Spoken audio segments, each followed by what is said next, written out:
70 लाख की वॉल्वो गाड़ी, 800 ग्राम सोना और 300 सोने के सिक्के देकर बड़ी धूमधाम के साथ बेटी की शादी की गई। लग रहा है ना कि ससुराल वालों को मोटा दहेज दिया गया होगा। बावजूद इसके शादी के बाद दहेज के लिए ससुराल वालों ने ज्यादा की चाह में लड़की की जान ले ली, सिर्फ इसलिए क्योंकि शादी से पहले दोनों परिवार के बीच 500 सोने के सिक्के का वादा हुआ था, लेकिन शादी के समय सिर्फ 300 सोने के सिक्के दिए गए, 200 सोने के सिक्के बाकी थे।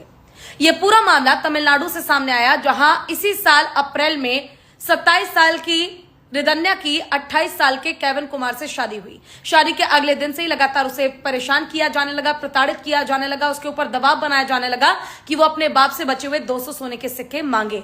सास ससुर उसे मानसिक रूप से प्रताड़ित करते थे, तो जो पति था न केवल शारीरिक रूप से उसका शोषण करता था, बल्कि शारीरिक रूप से भी उसे प्रताड़ित करता था। और आखिरकार बेटी अपने बाप से पैसे नहीं मांग पाई।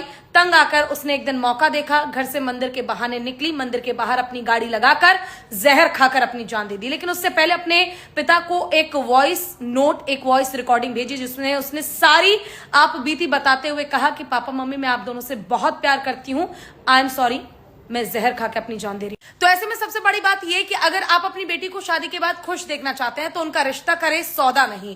ऐसे घर में अपनी बेटी की शादी बिल्कुल ना करें जहां मुंह फाड़कर, मुंह खोलकर आपसे दहेज मांगा जाए, क्योंकि दहेज के लोभियों का पेट कभी नहीं भरने वाला। आपकी बेटी की जान लेने के बाद भी उन्हें अफसोस नहीं होगा, वो अपने बेटे के लिए दूसरी बहू ढूंढ लेंगे।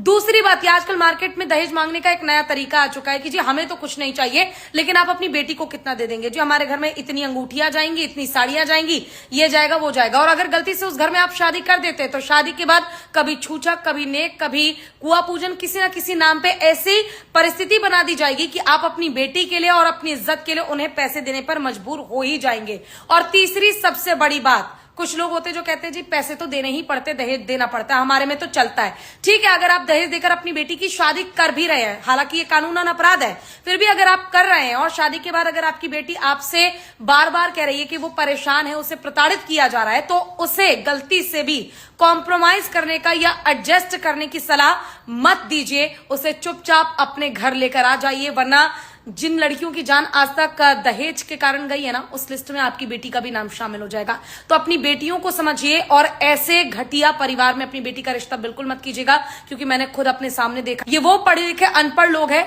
जिनका कोई समाधान नहीं है। तो ऐसे लोगों को समाज में सड़ने दीजिए। वीडियो पर आपका क्या कहना है कमेंट कीजिए, बाकी वीडियो को शेयर कीजिए, लाइक कीजिए।